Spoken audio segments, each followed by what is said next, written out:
కోరుకున్నాను. మంచి ఆరోగ్యాన్ని ఇచ్చి నేను అనుకున్న సంకల్పాన్ని ముందుకు తీసుకుపోవడం కోసం వెంకటేశ్వర స్వామిని ఆశీర్వదించమని కోరుకున్నాను. వెంకటేశ్వర స్వామి తిరుమల తిరుపతి దేవస్థానం ఒక విషయం కూడా గుర్తుపెట్టుకోవాలి. తిరుమల ఒక పవిత్రమైన దివ్యక్షేత్రం. ఈ పవిత్రమైన దివ్యక్షేత్రాన్ని అపవిత్రం చేయడం భావ్యం కాదు. తెల్లవారుజామున 3 గంటలకు సుప్రభాత దర్శనానికి వస్తే వైకుంఠం అంటే మనకు తెలియదు, పుస్తకాలను చదువుతాం. వైకుంఠానికి పోవాలని కోరుకుంటాం చనిపోయిన తర్వాత. ఆ సమయంలో ఇక్కడికి వచ్చి వెంకటేశ్వర స్వామి దర్శనం చేసుకుంటే వైకుంఠంలో ఉన్న అనుభూతి మీకు కలుగుతుంది. నేను ఎన్నోసార్లు ఫీల్ అయ్యాను, ఇప్పుడు కూడా ఫీల్ అవుతున్నాను. అందుకే నేను ఇక్కడికి వచ్చినప్పుడు అన్ని విషయాలు మర్చిపోయి ఒక పవిత్రమైన భావంతో పోవాలి. ఒకే స్లోగన్ ఉండాలి. ఏడుకొండలవాడ వెంకటరమణ గోవింద గోవింద తప్ప, ఓం నమో వెంకటేశాయ తప్ప వేరే స్లోగనే ఉండకూడదు, వేరే వ్యక్తి జ్ఞాపకం రాకూడదు. ఆ పేరుతోనే మొత్తం ప్రక్షాళన చేస్తాం. మళ్ళీ భారతదేశం కాకుండా ప్రపంచం మొత్తం అభినందించే విధంగా ఈ టీజీటీని తీర్చిదిద్దామని తెలియజేసుకుంటూ, మరొకసారి మీ సమస్యలు మళ్ళా సమయం వస్తుంది, నేను ఎప్పటికీ కూడా మాట్లాడతా అన్ని విషయాలు. ఎందుకంటే మళ్ళా నేను లైట్ కూడా క్యాచ్ చేస్తున్నాను. Just a couple of questions. Sir, ప్రక్షాళన టీటీడీ నుంచి ప్రారంభమవుతున్నారు. టీడీపీ గవర్నమెంట్ వచ్చింది స్టేట్ లో, బట్ టీటీడీలో కనిష్ఠితి. The chairman has resigned, board has resigned, EO has gone on leave. Can we expect a rejig of complete TTD? No, what I am saying is only one day. Now matter is moving. Yesterday నేను sharing ఏం చేశాను. వెంకటేశ్వర స్వామిని దర్శనం చేసుకున్న తర్వాత ఆయన ఆశీస్సులతో పని ప్రారంభించాలనుకున్నాను. వచ్చాను, ఆ సంకల్పం ఇక్కడ చెప్పాను. ఇక్కడి నుంచి ఎక్కడ ఏ విధంగా పనులు చేస్తాం మీరే చూస్తారు. అవన్నీ సాయంత్రం పెట్టినప్పుడు మీకు తెలుస్తారు. విజయవాడ టెంపుల్ ఒకటి దాదాపు 150 కోట్లతో అది ఒకటే కాదు, చాలా ఉన్నాయి. అన్ని విషయాలు మాట్లాడదాం, అన్ని మాట్లాడదాం. అవన్నీ ఉన్నాయి.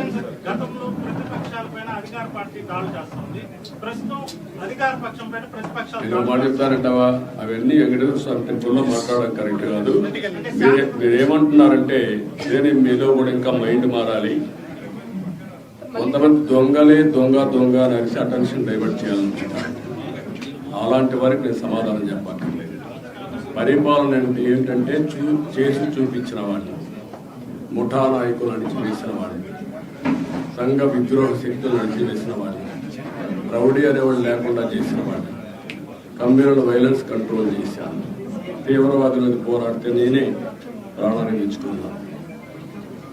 అదే మరి రాజకీయ ముసుగులో నేరస్తులను కరెక్ట్. ఆ విషయం గుర్తుపెట్టుకోండి. నేను ఒకటే చెప్తున్నా, ఎవడైనా సరే నేరాలు చేసి వేరే వాళ్ళ మీద తప్పించుకోవాలనుకుంటే మాత్రం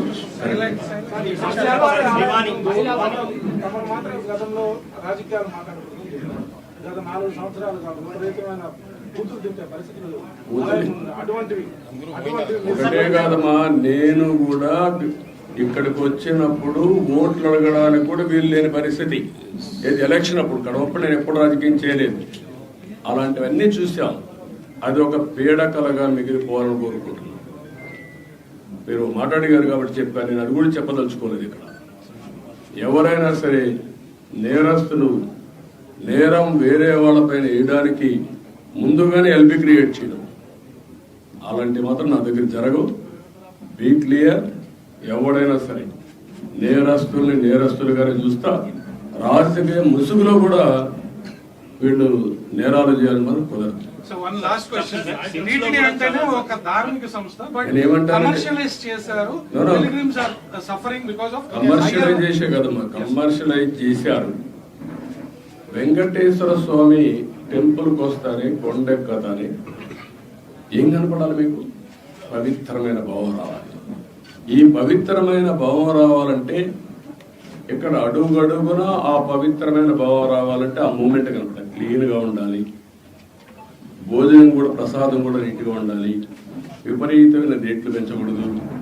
వెంకటేశ్వర స్వామి దగ్గరకు వస్తే దర్శనం బ్లాక్ మార్కెట్లో టికెట్లు అమ్ముకోకూడదు. ఒకప్పుడు మీరు గుర్తుపెట్టుకోవాలి, నేను ఇక్కడికి వస్తే ఎంత క్లీన్గా పరిశుభ్రాలు ఉండేటో చూశాను. నేను కొండపైన పెద్ద ఎత్తున గ్రీనరీ పెట్టి, పెద్ద ఎత్తున ఔషధాల ప్లాంట్స్ అన్ని పెట్టి ఇక్కడికి వస్తే లైఫ్ పెరగాలని ఆలోచించాను. అలాంటివన్నీ కూడా మీరు గుర్తుపెట్టుకోవాల్సింది. ఒక దివ్య క్షేత్రం చేయాలంటే ఆల్ ఆస్పెక్ట్స్లో కాన్సన్ట్రేట్ చేయాలి. అదే చేశాం. ఇక్కడ ఒక దాన్ని ఏమనాలి నాకు అర్థం కాదు, కానీ ఒక వరస్ట్ ప్లేస్గా తయారు చేయాలంటే ఏ విధంగా తయారు చేయాలో అన్ని తయారు చేశారు. ఎవరెన్ని మాట్లాడిన లెక్కలేతనం వచ్చింది. గంజాయి, అన్ని మత ప్రచారం, లేకపోతే లిక్కర్, నాన్ వెజిటేరియన్, విచ్చలబెళ్ళితనం, ఇష్టానుసారంగా వీళ్ళ యొక్క పైరులకు కేంద్రంగా తయారైపోయింది.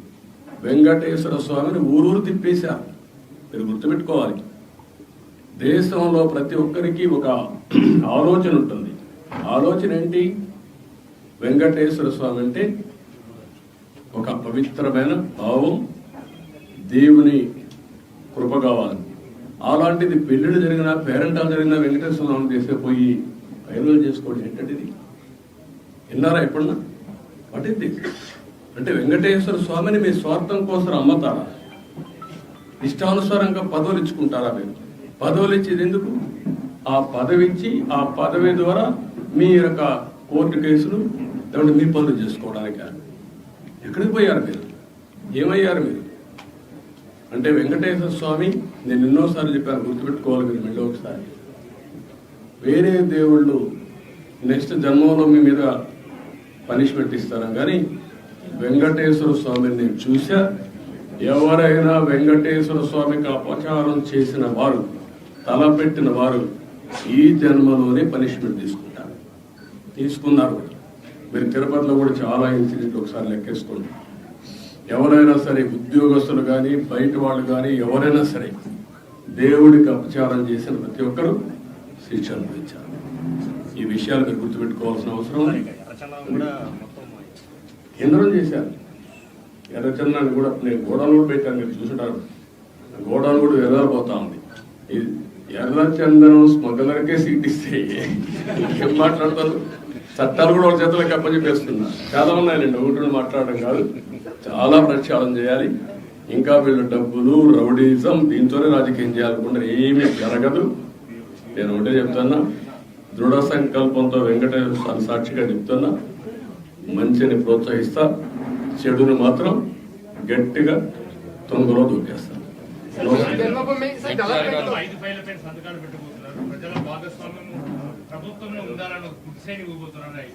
చెప్తారు కదా, అన్ని చూస్తారు కదా, మీరు అన్ని చెప్పాల్సిన భోంచే ముందు రుచేందుకు కాదు. నేను ఒకటే చెప్పా, 1.0 చూశారు, 2.0 చూశారు, 3.0 చూశారు, 4.0 వచ్చాను. ఇప్పుడు మీరు చూడబోతారు. ఇప్పుడు అందుకే అందరికి అప్పీల్ చేస్తున్న, ఆఫీసర్లు కూడా, ఎంప్లాయీస్ కూడా అప్పీల్ చేస్తున్నా, రాజకీయ కార్యకర్తలకు అప్పీల్ చేస్తున్నా.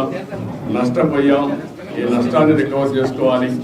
అందరూ కూడా కలిసి పనిచేద్దాం, ముందుకెళ్దాం. Thank you.